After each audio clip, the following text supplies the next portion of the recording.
Shumë qetësi sot, mos ndoshta e dini që do flasim për marrëdhëniet apo? Mirëmëngjes gjithëve. Lavdi Zotit, që jemi bashk. Unë mezi pres për këto tema që do të shohim së bashku, edhe me të vërtet kam goxha informacion për këto tema që do të studiojmë së bashku. Her pas here do referohem shënimeve të mia për të ndjekur rrjetën logjike që të mos shmangemi, sepse në të vërtet Bibla ka shumë gjëra për ta mësuar. Por ja ku jemi për të mësuar, edhe unë mendoj që është një kohë e përshtatshme për të mësuar. Temat do të jenë delikate, kështu që do të përpiqem që t'i trajtojmë në atë frymë të Biblës, duke marrë parasysh edhe që kisha ka ndryshuar shumë në konfigurimin e saj gjatë viteve, kështu që ka edhe mjaft të rinj, domethënë që duan të dinë për të mësuar më tej, por edhe për të qenë inkurajim. Për shembull, për ata që janë të sapormartuar ose që kanë pak kohë, për ata që janë në këtë fazën e fejesës, po njëkohësisht edhe për të pamartuarit që duan që të martohen, po njëkohësisht edhe për të martuarit. Është e rëndësishme edhe kjo pjesë që po kalojnë vështirësi të ndryshme. Kështu që do t'i trajtojmë këto tema, po në fundit cili është plani i Perëndis? A dëgjohem unë? Aty? Mirë? Okej. Cili është plani i Perëndis në lidhje me këto gjëra? Në librat e Dhjatës së Re ka pak tekste realisht ku bëhen objekt debati gjatë viteve dhe në përkisha edhe gjatë shekujve normalisht. Edhe letra e parë e Korintasve, kapitulli 7, është njëri prej këtyre kapitujve, ku ka pasur shumë konfuzion, edhe njerëzit edhe kanë keq zbatuar ato mësime që apostulli Paul jep në këtë kapitull sidomos. Ju mund toni, po pse kapitulli i 7 i letrës parë të Korintasve, sepse ky është kapitulli që Zoti na ka servirur me anë të apostullit Paul që ne të mësojmë në lidhje me këto çështje, në lidhje me këto tema. Sigurisht që do të shohim gjithandej nga fjala e Perëndis, por këtu Zoti në mënyrë të veçantë na jep se si mund të zgjidhen disa gjëra që janë problem midis besimtarëve. Edhe ne do të shohim sigurisht edhe kontekstin e pasazhit të letrës parë të Korintasve, pra kapitulli 7, sepse në fundit Bibla është një libër jetësor, edhe Zoti përdor jetën e njerëzve për të na mësuar diçka. Domethënë nuk është një libër teorik. Megjithëse ajo që do të shohim sot, me thënë drejtën, do të jetë baza e atyre javëve që ne do të studiojmë së bashku në lidhje me këtë çështje. Kështu që do të kemi pak mësim, pak doktrinë, është e rëndësishme për ta kuptuar këtë, po në këtë ditë ne do të përpiqemi të trajtojmë këto çështje, pra në këto të diela, edhe titulli i mesazhit sotshëm është intrigues, me thënë të drejtën, titulli i mesazhit, që është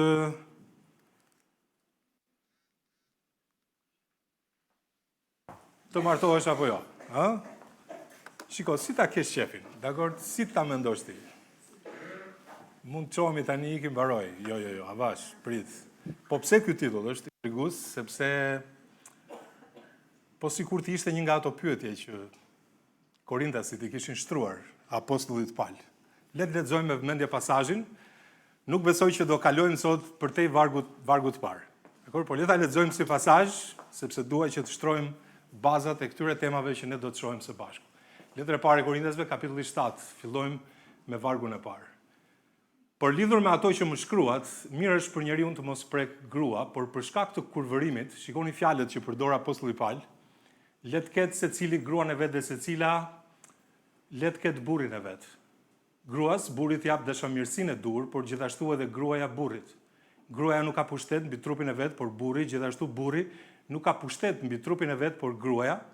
Mos ja privoni njëri tjetrin përveç nëse jeni marrë vesh për një farë kohe që t'i kushtoheni agjërimit dhe lutjes dhe bashkohuni përsëri që të mos ju të ndojë Satani, shikoni fjalët që përdoren, për shkak të mospërmbajtjes suaj. Dhe këtë e them si leje, jo si urdhërim, sepse do doja që të gjithë njerëzit ishin si unë, por secili ka dhuntinë e vet nga Perëndia, njëri kështu dhe tjetri ashtu. Kemi nevojë për lutje pak. Mirë? Hajde lutemi. Atë dashur, faleminderit për këtë mundësi që kemi për të mësuar nga fjala jote. Zot, ti që je bariu i shpirtrave, një zemrat tona. Edhe di nevojat tona, Zot, edhe të falenderoj shumë për këshillën tënde të urtë, për fjalën tënde, Zot, që është një libër i mrekullueshëm. Nuk mund të gjejmë gjetk mësime më të vyera se si mund të funksionojmë ne si qenie njerëzore. se sa nga fjala jote. Zot, na fol dhe na mëson emrin tënd të çmuar lutem. Amen.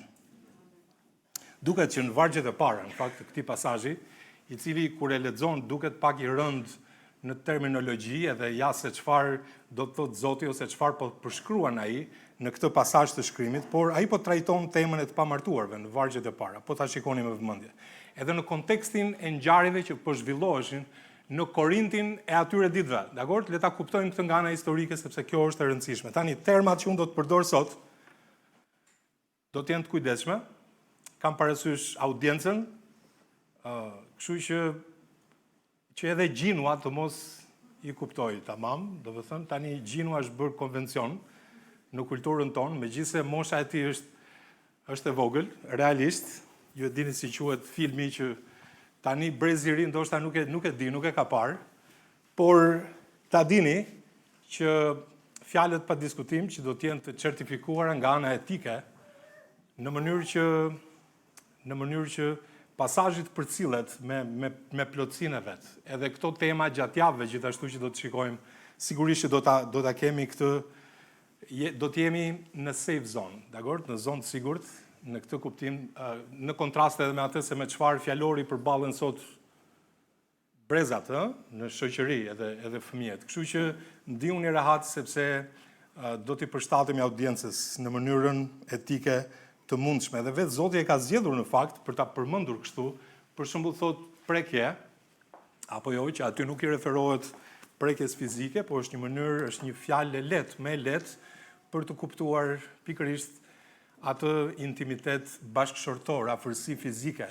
Dakor, ky është kuptimi i saj. Kështu që kur Zoti e ka bërë, do ta bëj dhe unë një gjë të tillë në mënyrën se si mund t'i qasemi këtij pasazhi për të kuptuar edhe audiencën në cilën ne jemi. Tani martesa sigurisht që mbahet si institucion i shoqërisë, shoqëria e mban të tillë, por Zoti sigurisht që e ka ngritur në atë nivel sepse është një nga ato 3 institucionet, pra familja, që është kisha lokale gjithashtu, edhe qeveria, janë 3 institucionet që Zoti ka krijuar, edhe në këtë kuptim bën pjesë edhe martesa. Martesa sulmohet shumë në këto ditë që ne jetojmë. E keni parasysh sfondin mediatik apo jo, emisionet që bën në media, edhe mënyra se si trajtohen njerëzit që ftohen, edhe agjendat e ndryshme që ne shohim nëpër media, gjërat të tilla janë vërtet të trishtueshme. Flitet për bashkëtesë, flitet për martesa të hapura, domethënë janë terma që sot i gjen rëndom, edhe njerëzit pavarësisht se janë siç janë ose disa më konservator, disa të tjerë janë më të hapur, sigurisht që gjërat sot thuhen në një mënyrë të tillë që para shumë vitesh nuk mund t'i përmendje. Edhe kjo është interesante, por duke pasur parasysh edhe kohën në cilën ne jetojmë sot, besoj se e kemi të qartë. Po, unë nuk dua të bëj dallim këtu, po qoftë të martuar, qoftë pa martuar, qoftë njerëz që për një arsye nuk e kanë bashkëshortin, diçka u ka ndodhur, po qoftë edhe çifte që nuk kanë ende fëmijë, ndihen nën presion. Nuk kanë nevojë të ndihen në presion në familjen e Perëndis, sepse ne jemi familja e tij. Amen. Por pavarësisht se si është gjendja juaj civile, se kështu quhet, gjendje civile, pavarësisht se si është, ne si të krishterë, me të vërtet, e kemi të vështirë të përshtatemi në botë apo jo. Në këtë botë idhujtare, pagane, në cilën ne jetojmë, ku mëkati sigurisht që ka efektin e tij dhe ndikimin e tij shumë të tepruar në shumë aspekte. Por megjithëse ne e kemi të vështirë të përshtatemi në botë, Zoti vërtet na shpëtoi. Ai na nxori nga laku i të ligut, kjo nuk diskutohet, por na ka lënë në botë për të dhënë një model, për të dhënë një shembull. Është vërtet e mrekullueshme që në këtë botë që ne jetojmë, të japim një shembull, modelin e Krishtit, që të përçojmë me anë të dëshmisë tonë, sido që të jemi pavarësisht nga gjendja civile, modelin e Krishtit, shembullin e tij, dritën e Zotit, edhe duhet jemi shumë mirënjohës Zotit për këtë privilegj. Nuk ka gjë më të bukur se sa të përcjellim në këtë botë shembulltyrën e Krishtit. Prandaj jemi këtu. Në këtë botë në mëkat. Tani, interesante, pa u zgjatur shumë në këto gjëra, por në kapitullin 7 deri në kapitullin 11 të letrës parë të Korintasve, e dini çfarë bën apostulli Paul? Apostulli Paul u përgjigjet një serie pyetjesh që Korintasit i kishin bërë Paulit në lidhje me jetën e tyre. Dhe ne shohim në fakt që në kapitullin 7 deri në 11, do flas për kapitullin 7 për pak, por ishin pyetje për shembull në lidhje me mishin fluar idhujve, me lirin në Krishtin, I kishin bërë pyetje në lidhje me dhuntit frymërore. Edhe Pali sigurisht që merr kohën për t'ua shpjeguar atyre këto pyetje. Ndërkohë që është shumë interesante, sepse në kapitullin 7 duket sikur Pali është ulur në tavolinë, edhe ka marrë atë letrën që Korintasit i kishin drejtuar atij, edhe fillon edhe t'u përgjigjet një nga një pyetjeve të tyre. Edhe në lidhje me martesën në kapitullin 7, për të pamartuarit, për divorcin, për vejërin, edhe ai e bën një gjë të tillë. Në këtë kapitull trajton temën e martesës, të pamartuarve, të vejave dhe u përgjigjet pyetjeve. Prandaj, në vargun e parë thuhet lidhur me ato që më shkruat. Pra Korintasit kishin goxha pyetje për apostullin Paul, sepse vetë situata që ata po kalonin në mesin e tyre meritonte një vëmendje shumë të madhe. Edhe problemet që ata kishin meritonin të trajtoheshin. Edhe vërtet, në Korint kishte shumë probleme midis besimtarëve, ishin probleme të shumta. E dini se çfarë të bën përshtypje? Që Pali deri tani nuk është marrë me këtë çështje. Në lidhje me të pamartuarit, me të martuarit të tjerë që unë i klasifikova, si ka mundësi, madje duket sikur e ka injoruar totalisht të çështje derisa vjen në kapitullin 7. Mendoni pak. Pret 7 kapitull, po e them, edhe thot, le të merremi tani me këtë çështje. Le ta trajtojmë këtë çështje, sepse në të vërtetë, kur ne shohim 7 kapitull, domethënë 6 kapitujt e parë të letrës së parë të Korintashve, shohim aty se çfarë problemesh kishin ata besimtarë. Apo jo, kishin probleme me ndarjet, përçarjet në mesin e tyre. Kush është lideri, kush është udhëheqësi? Unë jam i Palit, unë jam i Apolit, unë jam i Krishtit, i kishin këto probleme, ishin njerëz në mish. Pali identifikon problemin që ata kishin. Edhe nuk silleshin si njerëz frymëror. Në kapitullin 3 ashtu i quan, në fakt ishin njerëz që kishin nevojë të rriteshin. Foshnja në Krishtin edhe kishin probleme me mëkatin në trupin e tyre, nuk diskutohet.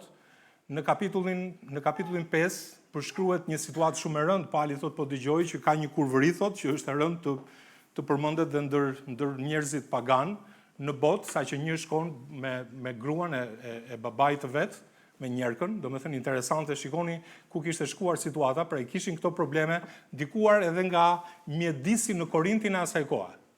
Duhet ta kuptojmë një gjë të tillë. Në kapitullin 6 kishin probleme në lidhje me zgjidhjen e konflikteve midis vëllezërve, midis njëri tjetrit, edhe ishte një situatë as pak e këndshme. Edhe kishte edhe prej tyre, unë do t'i them më pas se çfarë bënin ata në mënyrë konkrete. Edhe ja ku jemi në kapitullin 7, ku Pali tani fillon dhe do të merret duke trajtuar pikërisht këto çështje të marrëdhënies. Mirë po, nuk mund t'i trajtonte këto çështje për të pamartuarit, martuarit, nuk mund të fliste për divorcin dhe të gjitha pyetjet që kishin të bënin me këto tema, derisa të kishte hedhur një themel. Juve mër njerëz, thoshte Pali, keni nevojë që të kuptoni dhe të mësoni parimet e marrëdhënies së shëndosh. Ju keni nevojë që të dini parimet bazë të marrëdhënieve njerëzore.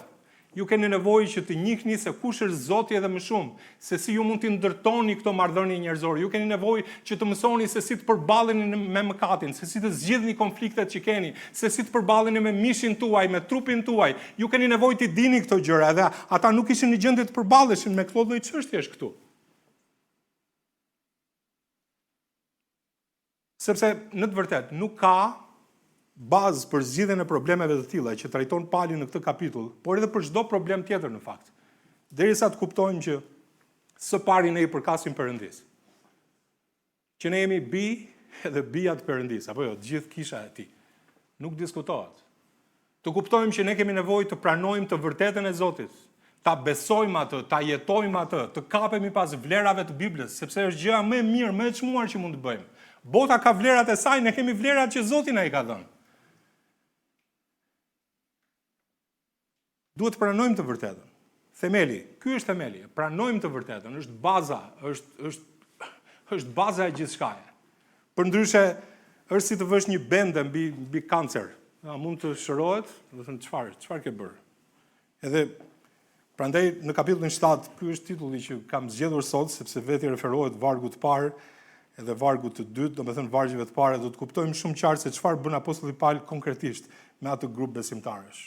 Po interesante sepse ai përshkruan në vargun e parë që të qenit I pamartuar është gjë e mirë.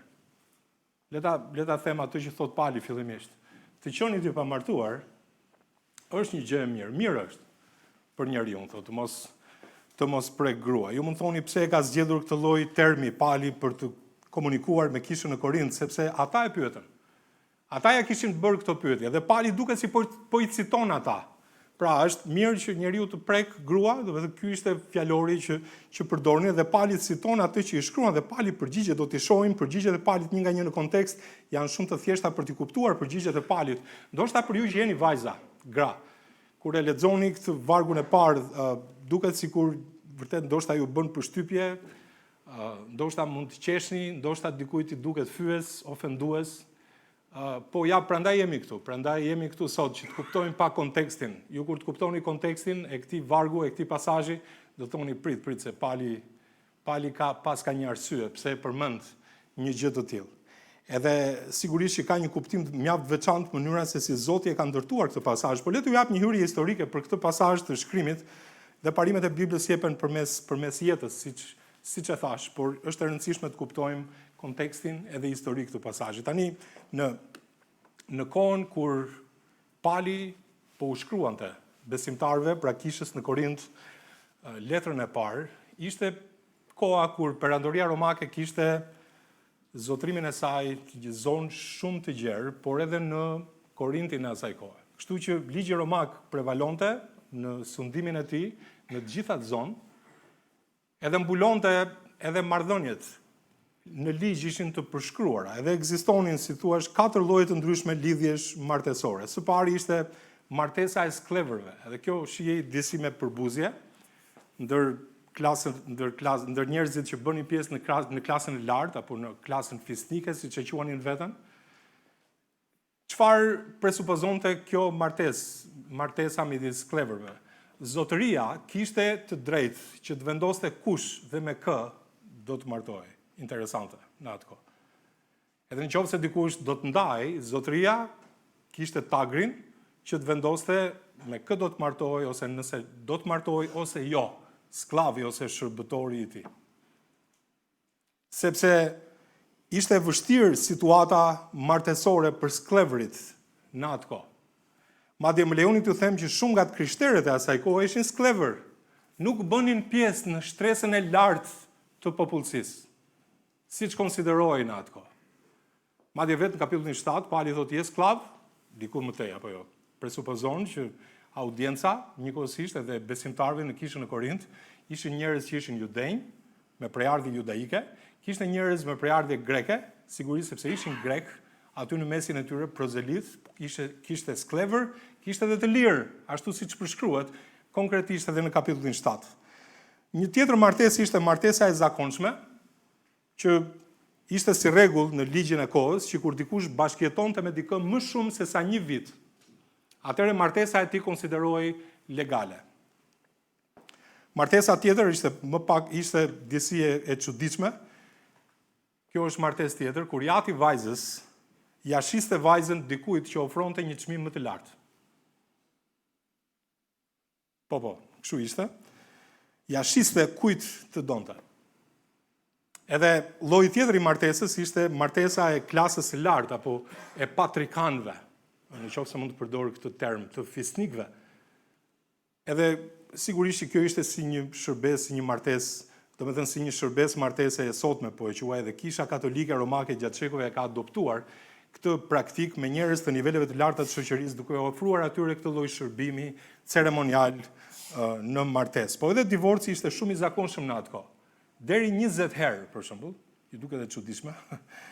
Shumë e habitshme, kishte lëvizje feministe të kohës në Korintin atyre ditëve, për kushtimet, betimet në martesë injoroheshin, edhe më tepër familja, që është qeliza e shoqërisë. Sigurisht që në atë kohë ishte në një gjendje shumë të vështirë.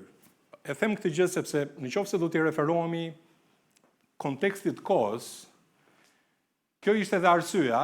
Pra prishja e familjes ishte arsyeja e rënies së perandorisë romake. Nuk e di sa e keni studiuar, unë ju sfidoj që ta bëni këtë kërkim edhe të kontrolloni, por nëse shikoni historian, shikoni veprat që ata kanë shkruar, po edhe antropolog, çfarë janë antropologët, janë ata që studiojnë njeriun, do të shikoni që arsyeja se pse ra, faktori kryesor, ka disa faktorë pse ra perandoria romake, por faktori kryesor numër 1 Ishte pikërisht prishja e familjes. Nuk ishte faktori ekonomik apo ushtarak, si kundër ne do ta mendonim, por ishte pikërisht i pari fare, ishte prishja e familjes. Shumë interesante. Kërkojeni, kontrollojeni këtë gjë dhe keni për ta gjetur. Sepse kaosi moral, vëllezër motra të dashur, sjell kaos social dhe ekonomik. Kjo është e vërtetuar në histori. Kështu që kjo ishte shija që ofronte ajo kohë, ashtu si edhe sot. Për shembull që në atë kohë mbretër dhe funksionarë që jetonin në orgjira edhe degradimi moral i shoqërisë romake ishte i dukshëm, por ishte i jashtëzakonshëm në atë kohë dhe prandaj e theksova si arsyen e parë dhe faktorin kryesor sepse ra perandoria romake. Kisha e hershme kishte mjaft njerëz me një të kaluar të tillë, shoqëria korintase. Ishte vërtet e dhimbshme ta mendoje se si njerëz që ishin besimtar në kish të mund të ndikoheshin nga një dëshmi e tillë degeneruese, nga ana morale ndër njerëzit në botë. Edhe mendoni sa e themeluar mund të jetë një shoqëri nëse familja është e shkatëruar. Edhe shikoni se në çfarë presioni ishin edhe besimtarët në Korint, ku jo të gjithë ishin të një mendje, prandaj kjo kishte aq probleme në atë kohë. Tani, në atë kohë, në kishën në Korint, nëse dikush shpëtoi me të vërtet. Tani, kjo është një mënyrë të thënie, sepse unë e them duke përdorur pak frazeologji këtu. Pse e them këtë që nëse dikush shpëtoi me të vërtet? Sepse realisht ndryshimi i jetës si një besimtari ishte dukshëm i qartë kur ai shpëtoi, besonte Zotit. Prandaj e them këtë gjë në këtë mënyrë. Shikoni si e përshkruan Pali gjendjen e këtyre njerëzve nga ana e moralit në Korint. Shoqëria e Korintit por njëkohësisht jep edhe kontrastin me ata që kishin vendosur që t'i besonin Krishtit jetën e tyre. A nuk e dini se të padrejtët nuk do të trashëgojnë mbretërinë e Perëndisë? Edhe shikoni fjalët që përdor. Mos u gënjeni, thot, as kurvarët, as i dhujtarës, thot, as shkelësit e kurorës, as të zhburruarit, as homoseksualët, shikoni që janë fjalë që i përkasin të njëjtit konotacion, po ta shikoni me vëmendje, të njëjtit ngjyrim, kuptimi. E thot as vjesit, as lakmusit dhe mbaron me radhë shpifësit, rëmbysit, nuk do të trashëgojnë mbretërinë e Perëndisë dhe tillë që disa nga ju, disa prej jush, thot, por u lat, por u shenjtëruat, por u drejtësuat në emër të Zotit Jezus dhe nëpërmjet frymës së Perëndisë. Shikoni se si ishte situata atje, çfarë të shkuar e kishin ata. Çfarë të kaluar e kishin. Pra gjërat të tilla ishin prezente nga fakti që shumë prej këtyre njerëzve që shpëtoheshin vinin me këtë lloj bagazhi. Nga jeta e tyre. Edhe ishte një situatë as pak e këndshme pikërisht për shkak të këtyre arsyeve ekzistonin këto probleme, sepse vetë pyetja që ata i bën Palit i duket e çuditshme. Prandaj duket e çuditshme pyetja. A duhet që një njeri të prek grua? Për shembull, mendo pak. Dhe Pali nuk e merr parasysh se sa çuditshme mund të duket kjo pyetje, sepse edhe ne mund na duket e çuditshme. Me thënë drejtën. Se si ka mundësi që Pali të jap një përgjigje të tillë, po ai ka një përgjigje për ata korintas.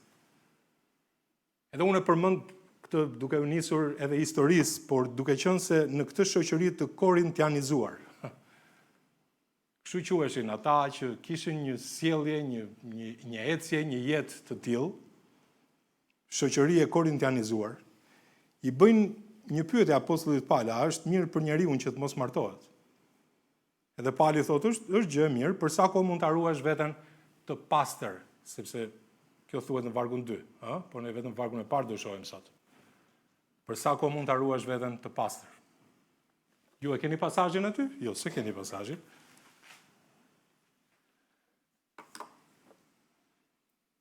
Po patjetër. Është gjë e mirë për sa kohë mund ta ruash veten të pastër. Ka ca avantazhe që ti jesh i pamartuar, beqar, por nuk do të thotë që një gjë e tillë të bën ti jesh më frymëror. Sepse ata vuanin nga kjo dilema, kush është më frymëror, jam unë apo ti. Dakor, do t'i shohim këto në lidhje dhe me martesën ose beqarim, për shembull në kontekstin ton, edhe mirë po ta dini që Zoti nuk jep urdhër në lidhje me këtë gjë, ose ti detyroj njerëzit që të rrinë të pamartuar. Zoti nuk jep urdhër që njerëzit të rinë të pamartuar. Kjo është shumë e rëndësishme, le ta theksoj një gjë të tillë. Është vetëm një në Bibël, në gjithë Biblën, që Zoti urdhroi që të mos martohej. Dini kush është ai? Po sa shpejt e the? Po, Jeremia është i vetmi. Në fakt, Zoti kishte një mision të veçantë për Jeremian, ai është një shëmbulltyr atyre 144.000 dëshmitarëve të vërtet të Jehovait, jo të atyre që dalin në rrugë, në periudhën e mundimit madh, siç përshkruhet në fjalën e Perëndisë te libri i zbulesës. Dhe përgjigjet të cilën do ta shohim bashkë sot në lidhje me kush është më frymëror ose jo, po shumë të krishterë të asaj kohe nuk ishin të një niveli apo rangu të lartë shoqëror. Pali e bën të qartë, Korintat u thotë që midis jush nuk ka shumë fisnik, apo jo. Në kapitullin e parë, besoj, shumë prej tyre ishin sklever dhe po kalonin prova të tilla lidhur me martesën. Apostulli Paul flet për këto gjëra këtu nëse je sklav, për shembull thuhet më poshtë në kapitullin 7, sepse kështu ishte gjendja e krishterëve në atë kohë, kishte të tjerë që kishin bashkëtuar, pastaj ishin shpëtuar dhe i kishin kuptuar këtë lloj ndryshimi. Pra kishte nga ata që ishin shitur nga prindrit, sikundër unë përmenda në një nga ato 4 llojet e lidhjeve martësore që ekzistonin, padyshim që kishte edhe nga ata që ishin martuar me atë që donin. Zakonisht stresa e lartë, patrikanët, kishte të divorcuar, të rimartuar, ishin shpëtuar dhe donin të dinin se çfarë kuptimi do të merrte jeta e tyre. Pra, shikoni që kjo ishte gjendja e Korindasve, e të krishterëve në Korint në kohën e Palit, dhe Pali merr përsipër si një njeri me një zemër prej bariu që t'u jap përgjigje të gjitha këtyre pyetjeve që korintasit kishin ngritur para tij. Dua ta bëj pak më të thjeshtë, pak më të qartë, këtë që do të shohim, sepse në kohën e Korintit ekzistonin këto 2 lloj filozofish ose 2 lloj ekstremitetesh, nëse mund ta them kështu, që ekzistonin në kishën e Korintit. Njëri kishte të bënte me lirinë e tepruar të trupit. Pra, në kapitullin 5 trajtohet rasti i kurvërisë, sikundër unë përmenda. Po në kapitullin 6, gjithashtu, kisha në Korint bombardohej edhe nga një shembull as pak i mirë i shoqërisë korintase në atë kohë, sepse në të vërtetë edhe besimtarët nuk e kuptonin një gjë të tillë se si njerëz që mund të frekuentonin prostitutat, për shembull, një gjë e tillë të kishte efekt në kishën e Korintit. Prandaj Zoti thotë aty, hey, di si është puna, trupi i Zotit nuk është, trupi i Krishtit nuk është për kurvëri. Është trupi i Krishtit. Edhe trupi është i Zotit, i përket Perëndisë. Edhe kishte njerëz që jepeshin pas orekseve trupore, edhe prandaj në letrën e parë Korintasve kapitulli 6, ata e shfrytëzonin lirinë e trupit deri në kurvëri dhe jepeshin pas kënaqësive në shturje. Prandaj Pali e vë në dukje këtë çështje, sepse ata thoshin, e di si është puna, mishi nuk vlen asnjë gjë, kështu që le t'i japim atij atë që dëshiron. Edhe Pali thot kujdes. Trupi është për Zotin, nuk është për kurvëri. Letra e parë Korintasve 6, janë vargje që unë po të citoj. Trupi përket Perëndisë. Keni kujdes. Lëreni këtë lloj ndikimi që keni nga shoqëria e Korintasve. Nga shoqëria e Korintas, për ekzistonte ky lloj ekstremi dhe shohim ekstremin tjetër gjithashtu në kapitullin 7. Është i dukshëm nga ky pasazh që për shkak të këtyre gjërave që kishin ndodhur, për shkak të jetës së tyre të mëparshme në botë, në shoqërinë korintase të kohës thoshin, e mirë tani, le ti mohojmë këto orekse të trupit. Totalisht. Ç'na duhet ne që të përfshihemi në këtë intimitet fizik. Sepse shihej si diçka e ndyrë, edhe ai intimiteti bashkëshortor. Edhe thoshin që nuk më mirë të mos përfshihemi fare në këto gjëra. Të kemi intimitet fizik, është mëkat, ndoshta s'duhet të martohemi, trupi është i keq, do t'i mohojmë atij gjithçka, edhe dikujt i duket e çuditshme, dhe kjo mënyrë sjellje që ndoshta ju po e dëgjoni tani nga goja ime se si ka mundësi që korintasit mund të bënin pyetje të tilla. Po pra, sepse për shkak të asaj të kaluar, ata thoshin, atëherë më mirë jo fare, trupi s'ia vlen, mishi është i keq. Më mirë ti mohojmë atij gjithçka, do të ky është asketizmi. Asketizmi. Tani, let mos na duket e çuditshme, sepse Bibla na jep edhe shembuj të tjerë që Njerëzit reagonin në mënyra të ndryshme sa i takon martesës, edhe këtyre gjërave që ne po shpjegojmë së bashku. Për shembull, ju kujtohet tek Mateu kapitulli 19, kur ishin disa farisejnë që i bënin Jezusit disa pyetje dhe një prej tyre ishte, a është e lejueshme që njeriu ta lërë gruan e tij për një shkak çfarë do? Ju kujtohet? Edhe Jezusi si u tha atyre? Jo, në fillim nuk ka qenë kështu. Diçka ishte për ngurtësinë e zemrave, Jezusi u avuri në duke, diçka ndodhi për shkak të ngurtësisë së zemrës së njeriu, por në fillim nuk ka qenë kështu. Edhe Jezusi si u thot atyre? U thot atyre, unë po ju them se kushdo që e lë gruan e vet përveç rastit kur vris dhe martohet me një tjetër shkel kurorën, dhe ai që martohet me gruan e ndarë shkel kurorën, dhe dishepujt i thanë, shikoni tani, si i thanë dishepujt? Nëse kushtet e burrit ndaj gruas janë të tilla, nuk ja lëvërdis martohesh. A duket e çuditshme? Po, duket e çuditshme. Por le të mos na duket e çuditshme, sepse dikujt i duket e çuditshme. Por pyetjet janë pyetje. Edhe ishte detyra e Palit që t'u jepte përgjigje këtyre gjërave. Pra, çfarë po thot Pali aty, edhe kur thot në vargun e parë një gjë të tillë që ju e lexoni të gjithë. Një gjë e tillë ju skandalizon? Koha që keni kaluar në Korintin tuaj, në atë trysni dhe presion të shoqërisë korintase? Edhe disa prej jush e konsiderojnë që është më mirë që të mos i futem këtyre lloj marrëdhënieve, këtyre lloj intimiteteve fizike, më mirë të mos u futem fare këtyre gjërave, sepse këto e çuan shoqërinë në këtë nivel, edhe nuk duam që edhe në kishë të jetë ky lloj ndikimi. Edhe më mirë t'i mohojmë trupit çdo gjë. Edhe Pali thot, nëse kjo ju skandalizon, gjëra shumë normale, nëse mendoni kështu, atëherë më mirë mos u përfshi. Mos u përfshi.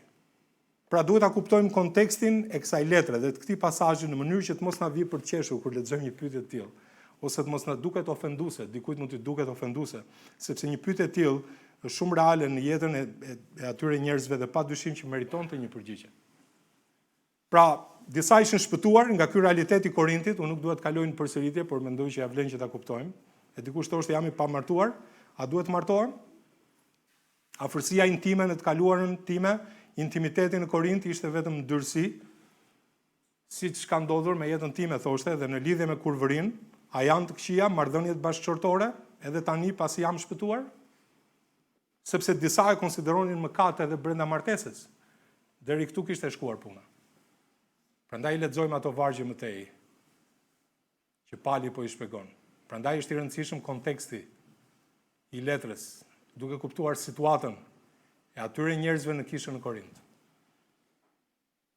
Kishte nga ata gjithashtu që mendonin që të martohesh është mëkat. Prandaj Pali e përmend disa herë në kapitullin 7 thotë nëse martohesh nuk mëkaton. Se thoshin është mëkat të martohesh. Deri këtu kishte arritur puna. Pali thotë nëse martohesh nuk mëkaton. Dikush pasi ishte martuar, shpëtohej, dakor? I besoi Krishtit, edhe thoshte, për shembull nëse ishte grua. Tani unë i përkas Krishtit, ai është jo besimtar. A duhet të bashkohem unë me të në intimitet? Po përdor këto shprehje tani, besoj se jam dakord. A duhet që unë të kem këtë lloj intimiteti bashkëshortor me dikë që nuk i përket Krishtit?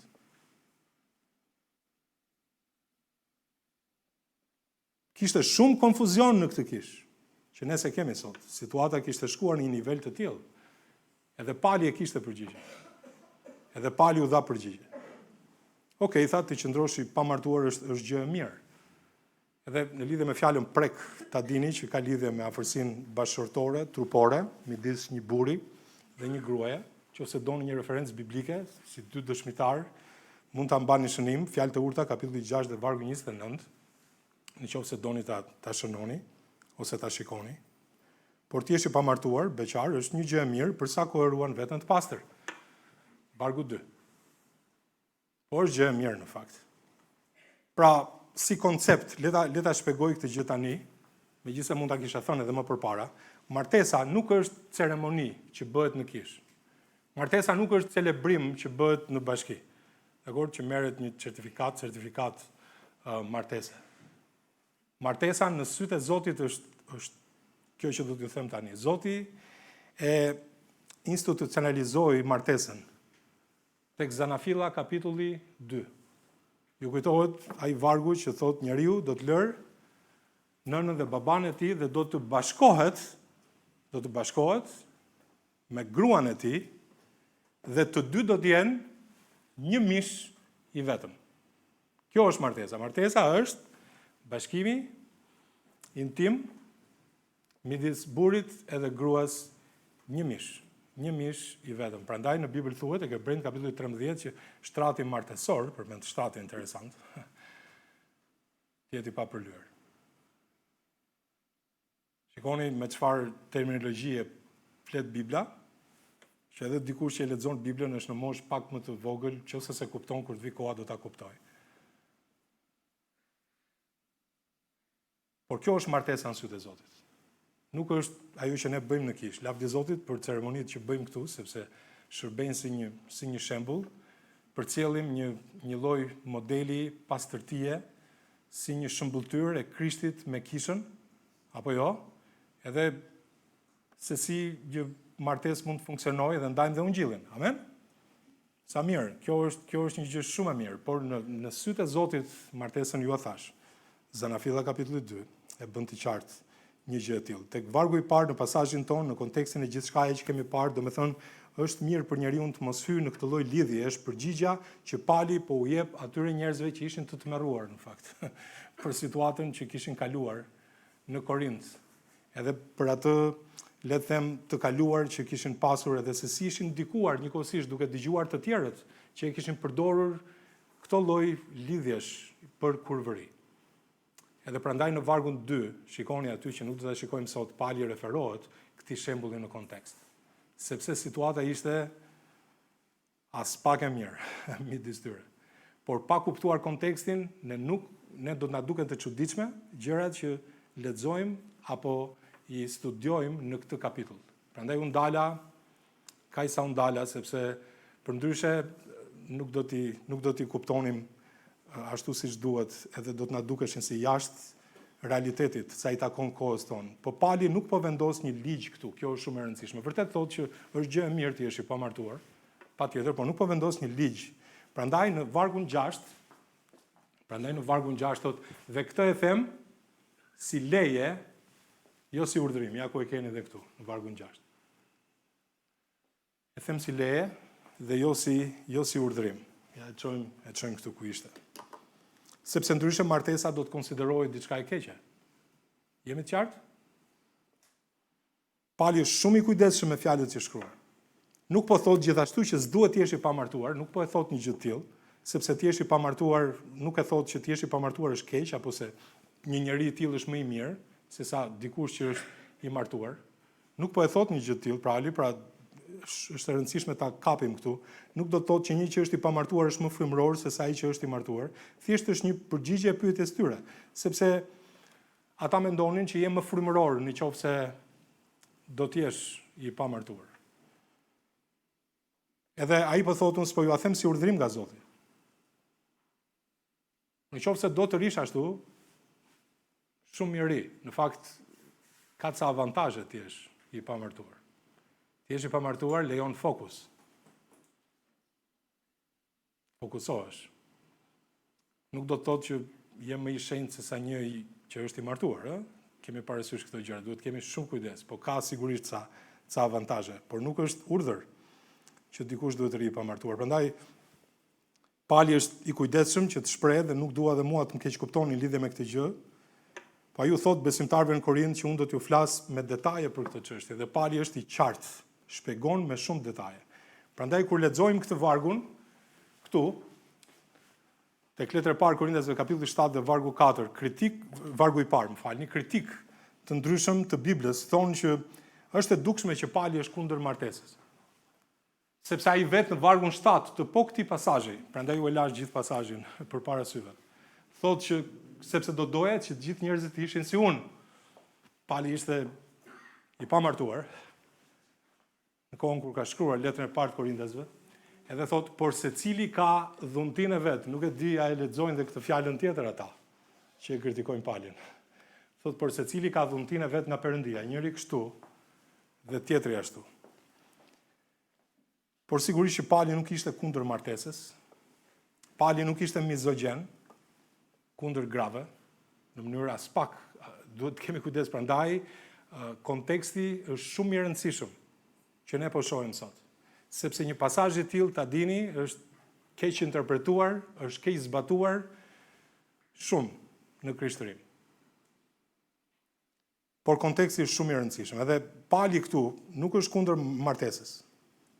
Po të ishte kundër martesës, ai do të binte në kontradikt me veten e tij këtu te letra e parë e Korintësve kapitulli 4, shikoni thotë dhe fryma e thotë shkoqur, thot Pali, se në kohët e fundit, në kohët e mëvonshme, disa do të bien nga besimi duke u vënë veshin frymrave mashtruese dhe mësimeve të demonëve, shikoni pak, që flasin gënjeshtra me hipokrizi, të damkosur në ndërgjegjen e tyre, të cilët do të ndalojnë martesën, thotë.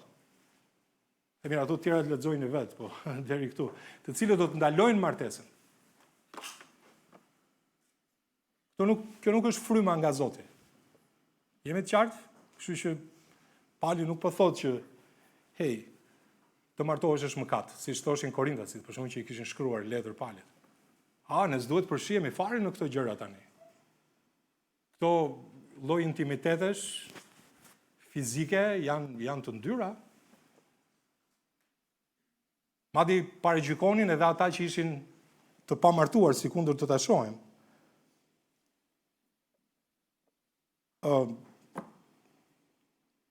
Pali e tha këtë, por nuk e tha si urdhër. Prandaj fjalët që ai përdor janë vërtet kujdesshme. Ju thash që ka avantazh që ti jesh i pamartuar në lidhje me kohën, në lidhje me shërbimin, nuk diskutohet. Pra lejon fokus gjendja e një njeriu që është i pamartuar, por të ndalosh martesën është një shenjë e ditëve të fundit. Vetë Zoti e krijoi. I bëri të ndryshëm Adamin dhe Evën pikërisht për këtë gjë. Gjithë njerëzit kanë aftësi, kapacitet për tu martuar. Nga ana tjetër, tek Hebrejt kapitulli 13 dhe vargu 4 thotë martesa të nderohet nga të gjithë. Si mund të ndalosh martesën? Martesa të nderohet nga të gjithë, dhe shtati martesor të jetë i papërlyer, sepse Perëndia do të gjykojë kurvarët dhe kurorshkelësit. Edhe i ndan kush janë kurorshkelës dhe cilët janë kurvarët. Interesante, po do t'i shohim gjatë javëve. Po këtu flitet për intimitet bashkëshortor brenda martesës, edhe jashtë kornizës martesës, kjo lloj afërsie intime bëhet shkelje e vullnetit Perëndis jashtë kornizave të martesës. Pra jashtë martesës intimiteti fizik shndrohet në mëkat. Brenda martesës është një gjë e mirë. Si mund të ndaloj Pali martesën kur ai tek Efezianët kapitulli 5 na kujtohet gjithë, apo jo jep një pasazh aty në lidhje me Krishtin dhe kishën, po si duhet jetë burri dhe gruaja, apo jo që burri duhet ta dojë gruan e tij ashtu si Krishti deshi kishën.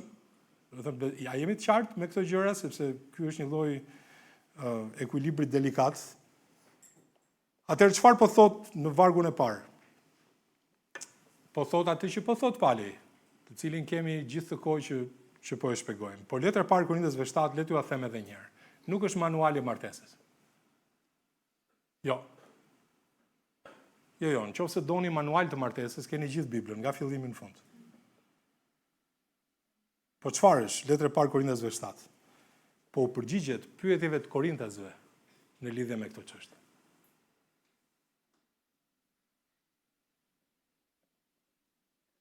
Shpresoj që jemi të qartë që institucioni i martesës është krijuar nga Perëndia. Mund të jepte Pali në një shembull personal, mua më kanë bërë këtë pyetje edhe vite më përpara. Ore Pali, a ishte i martuar Pali? Mund ta them që në fillim përgjigjen, por them këtë gjë që nuk thuhet në Bibël që Pali ishte i martuar. Janë disa vargje ose disa fjalë nga fjala e Perëndisë që të bën të mendosh se Pali ka qenë i martuar. Për shembull, sipas traditës hebraike, mendohet është një varg sidomos te veprat e apostujve kapitulli 26 që të bën të mendosh që Pali ishte pjesë e Sinedrit, ai ishte Pali pjesë e Sinedrit, nëse Pali do të ishte pjesë e Sinedrit, ai kishte të drejtë votonte dhe të gjithë ata që do të ishin pjesë e Sinedrit, unë e kam atë që kishin ata rregullat se çfarë duhej për të qenë antar i Sinedrit, ishte që duhet të ishin të martuar, për shembull. A i ndodhi diçka gruas palit, nuk jepet, në fjalën e Perëndis, nuk thuhet. Nuk thuhet. Pali nuk na jep një shembull personal në lidhje me këtë temë, tek letra e parë e Korintësve 7, megjithëse aty janë disa fjalë të veçanta që të bën të mendosh që Pali ishte i martuar, por nuk thuhet. Por një gjë është e sigurt, ju lutem, në kohën që Pali po shkruante letrën e parë të Korintësve, ai ishte beqar, dakor? Ishte i pamartuar. Ne edhe fatkeqësira ndodhin në çift, ndoshta i kishte ndodhur kjo, ndoshta nuk kishte qenë asnjëri i martuar, por nuk do ta gjeni askund përveç se në këto rregulla, në rast se Pali ishte antar i Sinedrit, që ai ishte i martuar. Po çfarë po bën ai? Ai po jep parime të përgjithshme që një njeri që i lexon ato gjërat i ketë parasysh dhe t'i kuptojë. Kisha e Korintit, në kishën e Korintit kishte e brejnë të shpëtuar që shtyheshin nga tradita judaike dhe e bënin të detyrueshëm, Zanafillën 2, vargu 18. Dhe besimtarët e detyronin njëri tjetrin që të martoheshin, duhet martohesh, është mëkat mos martohesh. Po këta besimtarë kishin shumë probleme me një gjë të tillë, sepse thoshin si mundet që unë të përfshihem në mëkat, në intimitet fizik, kështu e konsideronin. Situata ishte me të vërtetë konfuze. Për shkak të gjërave që kishin ndodhur edhe midis besimtarëve. Ndoshta në këtë kishë ekzistonte gjithashtu një lloj ekstremizmi që të pamartuarit dhe beqarët paragjykoheshin, ose beqarët, shikoheshin si njerëz të klasit të dytë dhe që sipas tyre ata duhet të martoheshin. Edhe ekzistonin këto lloj paragjykimesh, për shembull, në mesin e tyre. Për shembull, vargun e parë që ne po shohim së bashku, te letra e parë e Korintësve 7, vargu i parë, prifërinjt katolik, për shembull, e kanë zbatuar për veten e tyre, e kanë përdorur për veten e tyre për të qenë më frymëror, më të fokusuar. Po ne jemi beqar dhe jemi më frymëror se të tjerët, dhe nga ana tjetër i shtyn të tjerët që të martohen si një sakrament, mirë po jo për veten e tyre. Nuk e di se nga i gjejnë këto gjëra vërtet, sepse edhe edhe Pietri, që ishte papa i tyre i parë katolik, sipas tyre, dhe ai ishte i martuar. Jezusi i shëroi vjerrën, apo jo? Kur ka vjerë tjetri, do të thotë që nuk e di nga i gjejnë këto mësime, por është e qartë që këto janë tradita. Kështu në kishën e Korintit gjenden këto dy ekstreme. Për t'i bërë një përmbledhje, ata thoshin martesa është e mirë, beqaria është e keqe, kishte të tjerë që thoshin beqaria është më frymërore, martesa është më pak e shenjtë. Edhe Pali përdor atë lavjersin e besimit. Mendoni për një orë muri me lavjerës. I keni parasysh ato, megjithëse sot janë digjitale të tëra. Po ishin ca ora më përpara që e dini këta po? Një shkon tek teja ajo gjëja, një nga ana tjetër, e kështu. Ekstremi majtas, që ishte hedonizmi, trupi është për kënaqësi, bëj çfarë të duash, kjo ishte kultura e Korintit. Ishte edhe asketizmi, ekstremi djathtas, trupi është i keq, intimiteti bashkëshortor është i pisët, rri larg çdo kënaqësie, dhe kjo ishte teologjia e re e Korintësve. Pali vjen e ndal lavjersin në qendër edhe ai thot trupi është i Zotit. Trupi është i Zotit. Të qenit i pamartuar është dhuratë. Dhunti, siç është dhuratë. Martesa është dhuratë, gjithashtu. Të dyja janë të mira nëse përdoren për lavdin e Perëndis. Mirë? Tashti. Kemi për ta parë Pali është gjeni, në këtë çështje, mënyra se si ai shpreh, është vërtet interesante, por është vërtet e fortë që do të sqarojë me shumë hollësi gjithë konfuzion apo këtë rrëmuj. Do ta shohim atë do ta përballojmë ne, atë do ta përballoni ju. Këtë mësim të Palit, se sot vetëm sa e cekëm pak atë themelin. Po apo abitemi që Pali nuk ishte paragjykime? Vërtet, ai mund të ishte në anën e judejve dhe thoshte, unë e di ligji është i mirë edhe hebrejt mendojnë që njerëzit duhet të martohen edhe ju që jeni të pamartuar të gjithë duhet të martohen. Ose ai mund të anojë nga ana e grekëve. Thoshte që disi është puna, edhe unë jam i pamartuar, edhe kjo është një gjë e mirë, edhe kjo më bën që t'jem frymëror, edhe jam më frymëror se sa të tjerët, por Pali nuk u shpreh kështu. Pali nuk u shpreh kështu. Ai e dinte se cili ishte një nga problemet e shumta të besimtarëve në Korint. Ata mburreshin se njëri ishte më frymëror se sa tjetri. Unë jam më frymëror se sa ai.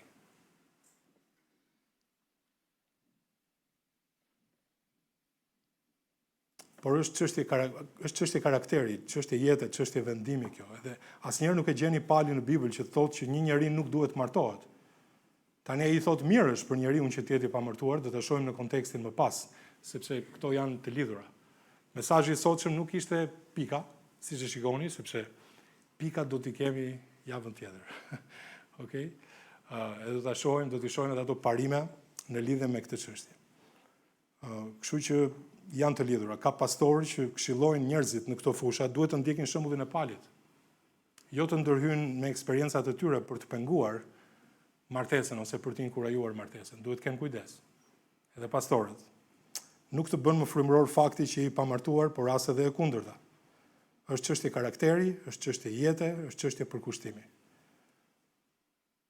Problemi që ata kishin në Korint ishte kjo që Pali u thoshte mos u mburr për të dukur frymëror. Mirë. Tani, ju mund thoni, për sa na fole tani, na fole për gjërat që i takojnë mishit, trupit, po sepse këto janë të rëndësishme me një qëllim të caktuar, por ta dini këtë gjë. Ne nuk shpëtohemi as duke qenë të martuar, as duke qenë të pamartuar. Një njeri nuk varet nga gjendja civile nëse i beson Krishtit apo jo. Jemi të qartë? Shumë e rëndësishme për ta kuptuar. Ne shpëtohemi sepse trupi i Krishtit u thye për ne. Gjaku i tij u derdh në kryq për ne. Amen? Kështu që qoftë një njeri i martuar, qoftë i pamartuar, çrën si ka le të shërbejmë Zotit. Nuk është parsore, edhe martesa, sigurisht, le ta them që tani është një marrëdhënie e kësaj bote. Marrëdhënia me Zotin është e para fare. Është më e rëndësishme se çdo marrëdhënie tjetër njerëzore. Le ta bëj këtë kontrast që sot. Do ta shohim gjatë javëve që vijojnë. Vëllezër motra, Zoti t'i pëlqen që ne të kemi këndvështrimin e dur në lidhje me këto gjëra kaq të rëndësishme në jetë, që të ruajmë fokusin e dur.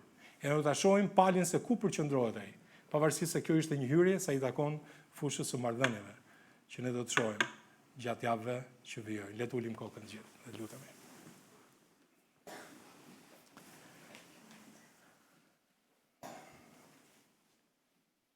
Pavarësisht nëse jeni martuar apo i pamartuar, mesazhi është i njëjtë.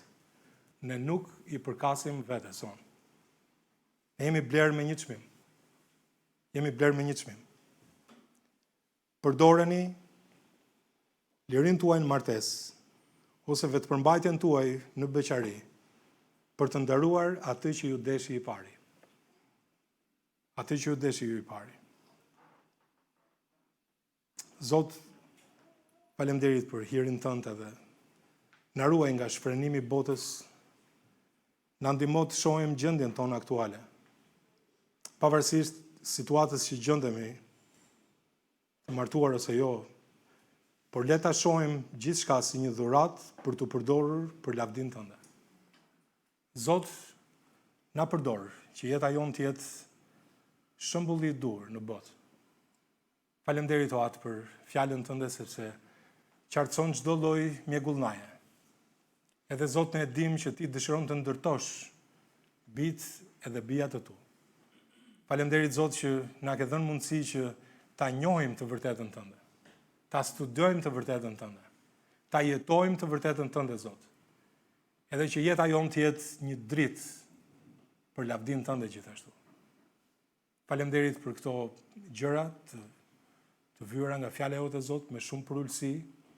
Dëshirojmë që jo vetëm ti mësojmë këto gjëra, duke hapur veshët tanë fizik dhe frymëror, por Zot na jep forcë që ti jetojmë, sepse jeta jonë është në shërbim të Ungjillit. Është për të dhënë ty lavdi, Zot. Është për të bërë dishepuj, për të ndërtuar njerëz, për të ndërtuar marrëdhënie, e për të përdorur gjithçka, Zot, për lavdinë e emrit tënd. Zot, faleminderit për këtë kohë të çmuar. Në emrin tënd të çmuar lutem.